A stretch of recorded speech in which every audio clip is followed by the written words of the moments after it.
ଅନୁଗୁଳ ବାରିପଦା ଯାଉଥିବା ସମୟରେ ରାଇରଙ୍ଗପୁର ଘାଟିରେ ଗୋଟେ ଟଲର ଘାଟି ଉପରେ ଲେଉଟି ପଡ଼ିଛି। ତ ସେଥିପାଇଁ କେତେ ଜାମ୍ ଦେଖନ୍ତୁ।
भाई रे एते जाम देखो भाई आम्बुलांस भी छिड़ा है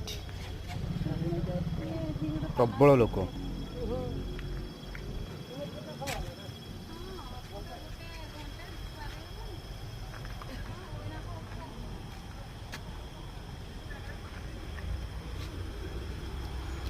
माल भी आ गए ट्रलर को माने लोड होची और किसी समय पर खाली हो गाड़ी।